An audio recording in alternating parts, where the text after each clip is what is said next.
विभीषण जी की अमरता और भगवान जगन्नाथ की दिव्य लीला।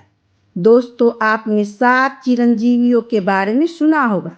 चिरंजीवी वे 7 अमर व्यक्तित्व हैं जिन्हें अमरता का वरदान प्राप्त है और जो आज भी जीवित माने जाते हैं। उन्हीं में से एक है रावण के छोटे भाई महाराज विभीषण। लेकिन वास्तव में विभीषण कौन है और यदि वे अमर है तो आज वे कहाँ निवास कर रहे हैं?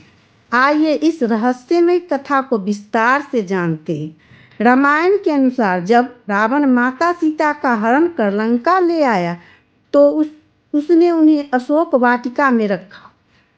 अशोक वाटिका में माता सीता की एकमात्र सखी थी विभीषण की पुत्री त्रिजटा। त्रिजटा अशोक वाटिका की प्रमुख प्रहरी थी और माता सीता को युद्ध के संभावित परिणामों के बारे में बताती थी।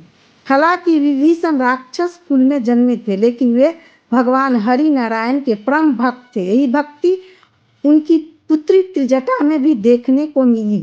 त्रिजटा ने माता सीता को सेवा की और उन्हें संतावना दी। विभीषण जी ने भी श्री राम की शरण ग्रहण कर ली और रावण को भगवान श्री राम से युद्ध न करने की सलाह दी। जब रावण नहीं माना तो विभीषण लंका छोड़कर श्री राम की शरण में चले गए। श्री राम ने विभीषण की निष्ठा और भक्ति को देखकर उन्हें स्वीकार कर लिया। अंत में श्री राम विभीषण के मार्गदर्शन के बिना रावण का वध संभव नहीं हो सकता था।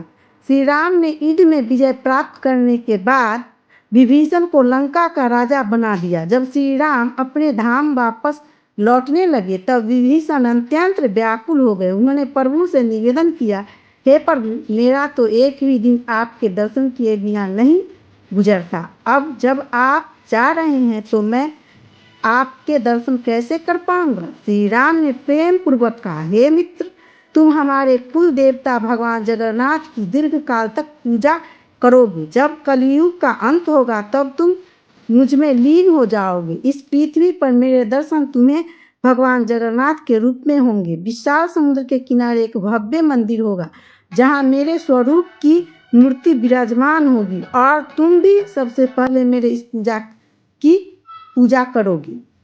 श्री राम के वचनों को सुनकर विभीषण जी भाव विभोर हो गए और नमस्त हो गए। तभी वे विभीषण जी भगवान जगन्नाथ की पूजा करते आ रहे हैं। एक दिन विभीषण जी हमेशा की तरह भगवान जगन्नाथ के दर्शन करने पुरी पहुंचे। ऐसा माना जाता है कि भगवान जगन्नाथ उन्हें प्रत्यक्ष दर्शन देते थे। उस दिन विभीषण ने भगवान से प्रार्थना की, हे प्रभु, मैं इतने दिनों से लंका से यहाँ आकर आपके दर्शन कर रहा हूँ। कृपा करके एक बार अपने पावन चरण मेरी लंका भूमि पर भी रख दे, जिससे मेरी लंका भी जगन्नाथपुरी की तरह पावन हो जाए। भगवान जगन्नाथ मुस्कुराए और प्रेम पूर्वक तथास्तु कहा। कुछ दिनों बाद वह घड़ी आ गई जब भगवान जगन्नाथ लंका जाने वाले थे। भगवान जगन्नाथ जब लंका जाने लगे तो उन्हें मार्ग में एक पवित्र मठ पड़ा जहाँ उनके परम भक्त बलराम दास निवास करते थे। जब भगवान जगन्नाथ वहाँ पहुँचे तो बलराम दास अपने आराध्य को साक्षात देखकर भाव विभोर हो गए।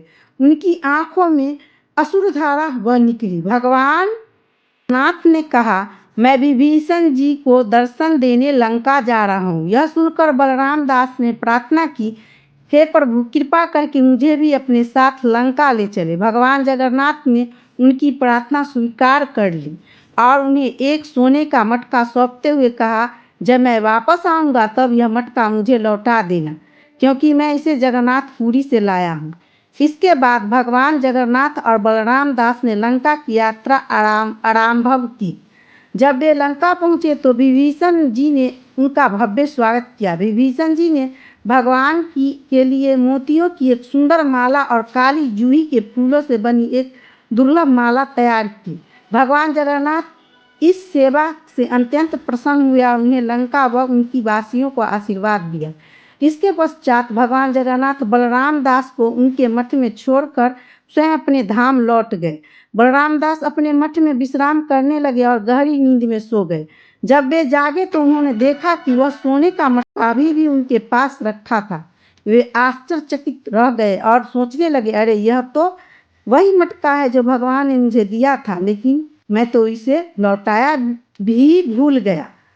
उधर जगन्नाथपुरी के मंदिर में हाहाकार मच गया। भक्त और पुजारी चिंता में पड़ गए कि भगवान जगन्नाथ की मूर्ति के पास रखा पवित्र मटका अचानक कैसे गायब हो गए।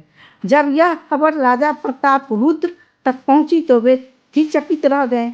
उन्होंने प्रधान पुजारी को बुलाया और जांच पड़ताल शुरू कर दी। इसी बीच बलराम दास ने मंदिर आकर पूरी घटना बताई। उन्होंने कहा कि भगवान स्वयं लंका गए थे और विभीषण जी ने उसका भव्य स्वागत किया था। विभीषण ने भगवान को यह मटका सौंपा था, लेकिन वह लौटाने का अवसर नहीं मिला। राजा प्रताप रुद्र ने अब विश्वास हो गया कि यह कोई साधारण घटना नहीं बल्कि भगवान जगन्नाथ की दिव्य लीला थी। उन्होंने नगर में घोषणा करा दी कि बलराम दास कोई चोर नहीं बल्कि भगवान के परम भक्त है। इसके बाद उस पवित्र मटके को मंदिर में एक विशेष स्थान पर स्थापित किया गया।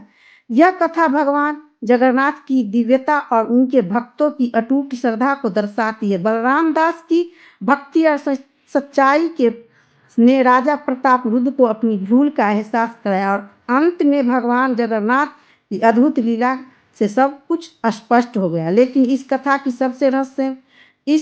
की सबसे रहस्यमयी बात यह है कि विभीषण जी आज भी जीवित है। श्री राम के वरदान के कारण वे आज भी भगवान जगन्नाथ के मंदिर में पूजा करने आते, लेकिन उन्हें कोई अपनी खुली आंखों से नहीं देख सकता। यह कथा हमें भक्ति, विश्वास और भगवान की कृपा पर अटूट श्रद्धा रखना सिखाती है। अगर आपको यह कथा पसंद आई हो तो इसे दूसरों के साथ साझा करें और भगवान जगन्नाथ की महिमा को और अधिक फैलाएं। जय जगन्नाथ।